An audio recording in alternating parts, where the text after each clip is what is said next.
बिस्मिल्लाहिर्रहमानिर्रहीम अस्सलाम वालेकुम। डियर स्टूडेंट्स, लास्ट वीडियो में हमने स्टैचोमेट्री की बेसिक्स को डिस्कस किया कि स्टैचोमेट्री क्या होती है। वहाँ पे बहुत सी मैंने आपको प्रैक्टिस एग्जांपल्स भी करवाई जिनकी मदद से मैंने आपको स्टैचोमेट्री के कंसेप्ट को समझाने की कोशिश की। अगर आपने वो वीडियो नहीं देखी तो पहले वो वीडियो देख लें। आज के इस वीडियो में हम स्टैचोमेट्री से रिलेटेड 3 क्वेश्चन सॉल्व करने वाले हैं जो कि आपकी बुक के अंदर मौजूद हैं। सबसे पहले एग्जाम्पल नंबर 11, इसकी पहले स्टेटमेंट देखते हैं। वो कहता है calculate number of grams of K2SO4। Grams of K2SO4 हमने कैलकुलेट करने हैं एंड ग्राम्स ऑफ वाटर, और वाटर के ग्राम्स यानी वाटर का मास और K2SO4 का मास हमने मालूम करना है। व्हेन 14 ग्राम ऑफ KOH यानी मास ऑफ KOH उसने दे रखा है 14 gram, react with excess of H2SO4 यानी KOH का रिएक्शन होता है एक्सेस ऑफ H2SO4 के साथ। H2SO4 का मास उसने नहीं दिया हुआ तो हमारा उससे कोई लेना देना नहीं है, सिर्फ उसने एक रिएक्टेंट का मास दे रखा है KOH का। तो उसकी मदद से हमने इसके ग्राम्स मालूम करने हैं, वाटर के ग्राम्स मालूम करने हैं, और वाटर के कितने मॉलिक्यूल्स बनते हैं इस रिएक्शन के दौरान वो हमने मालूम करना है। तो सबसे पहले जैसा कि मैंने आपको बताया था, स्टैचोमेट्री के जो क्वेश्चन हैं उनको सॉल्व करने के लिए हमें बैलेंस्ड केमिकल इक्वेशन की ज़रूरत होती है। अगर तो उसने आपको क्वेश्चन के साथ दे रखी है तो बहुत अच्छी बात है, नहीं तो आपको जिस रिएक्शन के बारे में उसने पूछा है उसकी बैलेंस्ड केमिकल इक्वेशन का पता होना चाहिए। तो इस रिएक्शन की हम बैलेंस्ड केमिकल इक्वेशन लिख लेते हैं। KOH का रिएक्शन होता है 2 मोल्स लगेंगे KOH के, H2SO4 के साथ इसका रिएक्शन है, ये एक्सेस में है। जब ये आपस में रिएक्ट करते हैं तो इससे बनता है K2SO4 plus 2 moles of water, ये इसकी प्रोडक्ट है। तो ये इसकी बैलेंस्ड केमिकल इक्वेशन है। इसका मास उसने दे रखा है 14 ग्राम इसका मास दे रखा है, ये एक्सेस में है। इसका ग्राम मास हमने मालूम करना है ग्राम में, इसका मास भी हमने मालूम करना है ग्राम में, और इसके मॉलिक्यूल्स भी हमने मालूम करने हैं स्टैचोमेट्री को यूज़ करते हुए। तो सबसे पहला काम आपने क्या करना है कि जो आपको रिएक्टेंट का मास दे रखा है उसको मोल्स में कन्वर्ट कर लो। कन्वर्जन का हमें पता है कि given mass by molar mass, तो उस फार्मूले से ये जो रिएक्टेंट का मास दे रखा है इसको नंबर ऑफ मोल्स में कन्वर्ट कर लो। तो यहाँ पे हम लिखेंगे moles of KOH, given mass 14 gram, molar mass आपने खुद बना लेना है इस फार्मूले से। पोटेशियम का 39 होता है, ऑक्सीजन का 16 और हाइड्रोजन का 1, तो इसको ऐड कर लो, ये बन जाएगा 56 ग्राम पर मोल।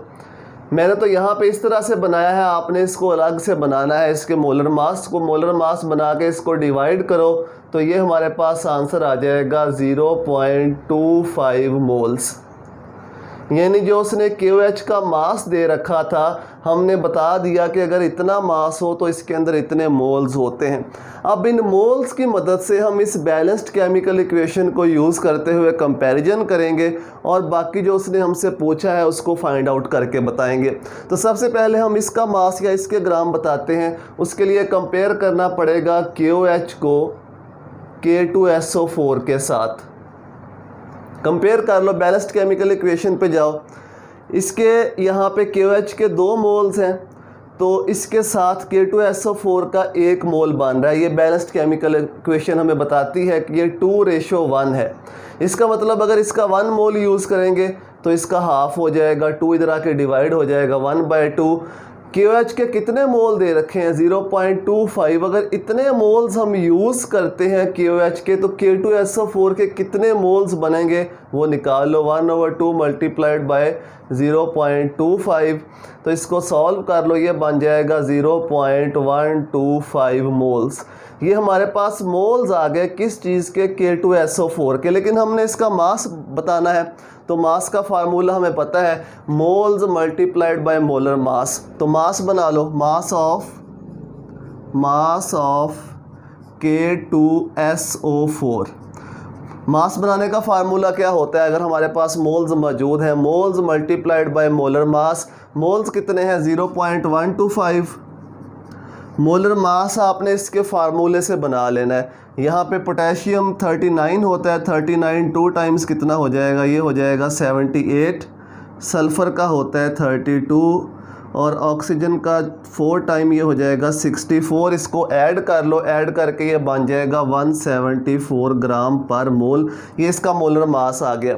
मल्टीप्लाई करो, मल्टीप्लाई करके ये आंसर आएगा तकरीबन 21.75 ग्राम।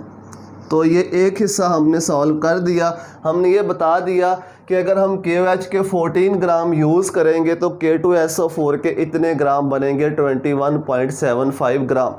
अब इसी तरह से हम वाटर का मास मालूम कर लेते हैं।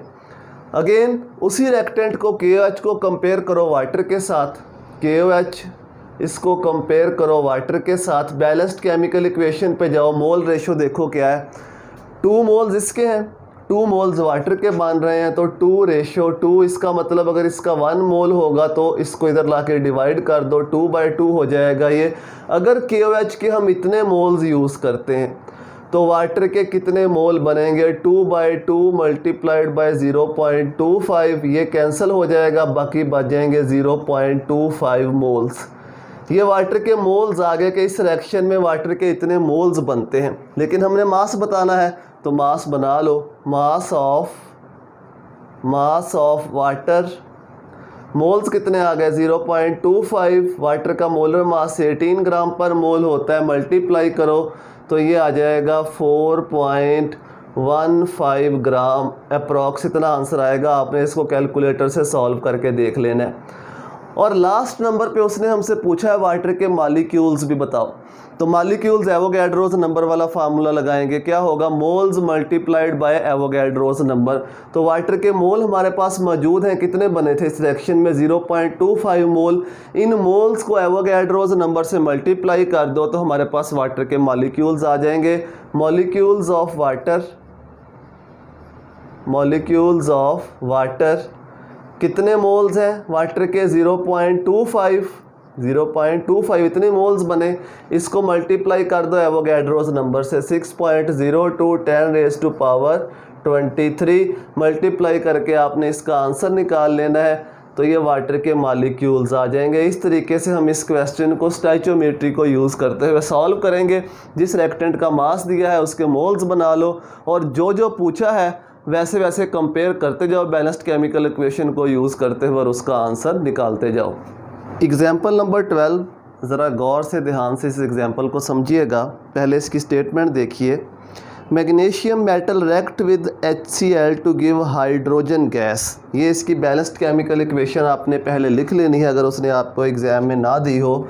Magnesium metal react with HCl, balanced equation लिखनी है, टू प्रोड्यूस हाइड्रोजन गैस। इससे बनता है MgCl2 प्लस हाइड्रोजन गैस। उसने हमें हाइड्रोजन गैस के बारे में कहा है कि मैग्नीशियम HCl के साथ रिएक्शन करती है तो हाइड्रोजन गैस बनती है। नेक्स्ट वो पूछता है what is the minimum volume of HCl solution. Volume of HCl solution हमने बताना है। Minimum volume of HCl solution, उस सोल्यूशन की जो उसने परसेंटेज दी है उस पर आपने गौर करना है। 27% बाय वेट, 27% बाय वेट। इसका मतलब भी समझ लो, इसका मतलब क्या है, 27% बाय वेट सोल्यूशन का मतलब अगर टोटल 100 ग्राम सोल्यूशन क्या है हमारे पास, 100 ग्राम सोल्यूशन है तो 27% बाय वेट का मतलब है कि उसमें 27 ग्राम HCl है, बाकी उसमें जो 73 ग्राम है वो वाटर है। तो इस तरह से यह सोल्यूशन बनाया गया है जिसको हम 27% बाय वेट सोल्यूशन कहते हैं। इस चीज़ को आपने ज़हन में रखना है। What is the minimum volume of HCl solution 27% by weight required to produce 12.1 gram of hydrogen. वो कहता है कि जो मास ऑफ हाइड्रोजन प्रोड्यूस होगा वो इतना होगा 12.1 ग्राम। उसके लिए कितना वॉल्यूम हमें रिक्वायर्ड होगा HCl के सोल्यूशन का, वो हमने बताना है। Density of HCl solution is, HCl के सोल्यूशन की डेंसिटी उसने दे रखी है 1.14 ग्राम पर सेंटीमीटर क्यूब।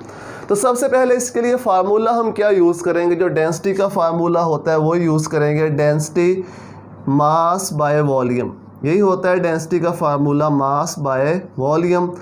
तो हमें वॉल्यूम बताना है, तो वॉल्यूम को इस साइड पे ले जाओ, volume is equal to mass by density हो जाएगा, मास बाय डेंसिटी। अब डेंसिटी उसने दे रखी है इस सॉल्यूशन की, तो ये हमें मालूम है। हमने क्या निकालना है, हमने मास निकालना है HCl के सॉल्यूशन का। वो मास निकालने के लिए अब हम क्या प्रोसीजर अडॉप्ट करेंगे ये आपने देखना है। देखो हाइड्रोजन के कितने ग्राम बन रहे हैं, 12.1 ग्राम। तो हमने ये देखना है पहले कि हाइड्रोजन के 12.1 ग्राम बनाने के लिए हमें HCl के कितने ग्राम रिक्वायर्ड हैं। फिर से समझो, हाइड्रोजन के 12.1 ग्राम प्रोड्यूस करवाने के लिए HCl के कितने ग्राम हमें चाहिए वो हमने पहले बताने हैं। तो सबसे पहले हाइड्रोजन के मोल्स बना लो, मोल्स ऑफ हाइड्रोजन। हाइड्रोजन के मोल्स बनाने के लिए given mass by molar mass, given mass 12.1 gram, molar mass इसका होता है 2.016। इसको डिवाइड कर दो तो ये तकरीबन 6 मोल्स बन जाएंगे। हाइड्रोजन के 6 मोल्स प्रोड्यूस हो रहे हैं इस रिएक्शन के दौरान जो उसने हमें बता रखा है। अब इन 6 मोल्स को बैलेंस्ड केमिकल इक्वेशन को यूज़ करते हुए कंपेयर कर लो HCl के साथ। हाइड्रोजन को कंपेयर करो HCl के साथ। बैलेंस्ड केमिकल इक्वेशन में देखो क्या रेशियो है, हाइड्रोजन का 1 मोल, HCl के 2 मोल, 1:2। इसका मतलब है कि अगर हम हाइड्रोजन के 6 मोल यूज़ करेंगे तो ये हो जाएगा 6 मल्टीप्लाइड बाय 2, 12 मोल्स। HCl के 12 मोल्स लगेंगे हाइड्रोजन के 6 मोल्स प्रोड्यूस करने के लिए, 6 मोल्स बनाने के लिए। अब 12 मोल्स का मास बना लो HCl का, तो mass of HCl, mass of HCl moles multiplied by molar mass. Moles कितने हैं, 12 HCl के यूज़ हो रहे हैं। मोलर मास HCl का कितना होता है, 35.5 प्लस 1 36.5, 36.5। इसको मल्टीप्लाई कर दो 12 को 36.5 के साथ, तो ये बन जाएगा 438 ग्राम।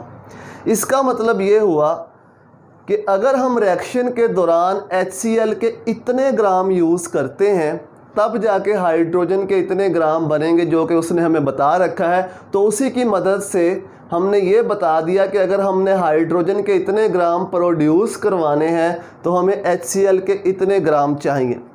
अब देखो अगर HCl के इतने ग्राम हैं तो टोटल सॉल्यूशन का कितना वॉल्यूम होगा, इस बात को जहन में रखना है कि 27% बाय वेट का मतलब है कि टोटल 100 ग्राम अगर सॉल्यूशन है तो उसमें 27 ग्राम HCl है और 73 ग्राम वाटर है।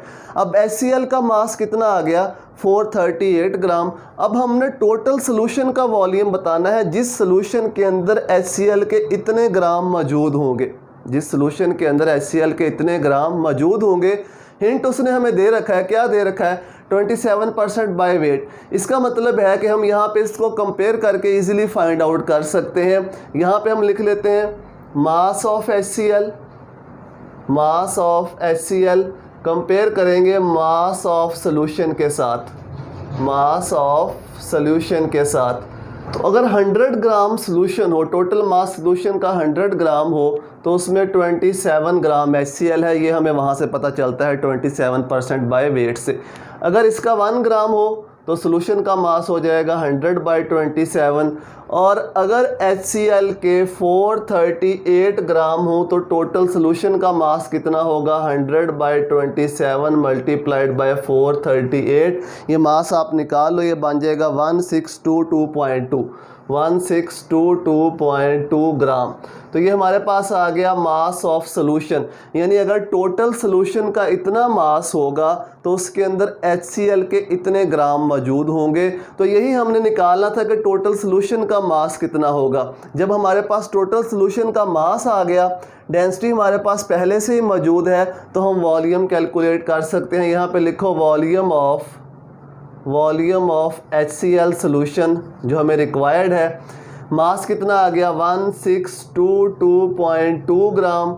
डेंसिटी ऑफ HCl कितनी है, 1.14 ग्राम पर सेंटीमीटर क्यूब। ये ग्राम से ग्राम कैंसिल हो जाएगा, बाकी सॉल्यूशन जो आंसर आएगा वॉल्यूम का वो सेंटीमीटर क्यूब में, वो आंसर बनता है 1423 सेंटीमीटर क्यूब, 1423 सेंटीमीटर क्यूब। तो हमें HCl के सोल्यूशन का इतना वॉल्यूम रिक्वायर्ड होगा हाइड्रोजन के इतने ग्राम को प्रोड्यूस करवाने के लिए। एक दफ़ा दोबारा से मैं पूरा प्रोसीजर रिपीट कर देता हूँ इस क्वेश्चन का। हमने वॉल्यूम ऑफ HCl मालूम करना है, जो वॉल्यूम हाइड्रोजन के इतने ग्राम बनाने के लिए रिक्वायर्ड होगा। तो पहले बैलेंस्ड केमिकल इक्वेशन लिखो, ठीक है। फार्मूला जो अप्लाई होगा वो मैंने आपको बता दिया। सबसे पहले हमने ये बताना है कि अगर हमने हाइड्रोजन का इतना मास प्रोड्यूस करवाना है तो HCl का कितना मास लगेगा उसके साथ, ठीक है। यहाँ पे HCl का कितना मास यूज़ होगा। तो पहले हाइड्रोजन के मोल बना लो, 6 मोल बन जाएंगे। बैलेंस्ड केमिकल इक्वेशन से कंपेयर करो इसे HCl के साथ। जब आप कंपेयर करोगे तो HCl के 12 मोल आ जाएंगे। मतलब अगर हमने हाइड्रोजन के 6 मोल बनाने हैं तो HCl के 12 मोल लगेंगे। इन 12 मोल का मास बना लो, ये बन जाएगा 438 ग्राम ऑफ HCl। मतलब अगर हमने इतनी हाइड्रोजन बनानी है, इतने ग्राम बनाने हैं तो इतना HCl हमें यूज़ करना पड़ेगा। अब उसने हमें परसेंटेज बता रखी है कि हमारे पास जो सोल्यूशन है वो 27% बाय वेट है। उसका मतलब है कि अगर टोटल सोल्यूशन 100 ग्राम है तो उसमें 27 ग्राम HCl है। अगर 1 ग्राम HCl होगा तो टोटल सोल्यूशन का मास कितना होगा, 100/27। अगर HCl के 438 ग्राम होंगे तो सोल्यूशन का कितना मास होगा, वो हमने निकाल लिया। सोल्यूशन का इतना मास आएगा। जब हमारे पास सोल्यूशन का मास आ गया, उसकी डेंसिटी पहले से ही दे रखी है, फार्मूले में पुट करो और इसका आंसर निकाल लो। ये हमारे पास इसका फाइनल आंसर आ जाएगा। इतना वॉल्यूम हमें HCl का रिक्वायर्ड होगा इतनी हाइड्रोजन को प्रोड्यूस करवाने के लिए। एक्सरसाइज क्वेश्चन नंबर 18 स्टेटमेंट देखिए। An unknown metal M react with sulfur to form compound with formula M2S3। वो कहता है कि एक कंपाउंड का फार्मूला है M2S3, कैसे बनता है जब सल्फ़र रिएक्शन करता है किसी अननोन मेटल के साथ। तो ये इसकी बैलेंस्ड केमिकल इक्वेशन मैंने यहाँ पे लिख दी है। If 3.12 gram of metal react with exactly 2.88 gram of sulphur, metal का मास उसने बता दिया इतने ग्राम और सल्फ़र का मास इतने ग्राम, ये आपस में कम्प्लीटली रिएक्ट करते हैं, कंप्लीट रिएक्शन होता है इतने इतने मास का।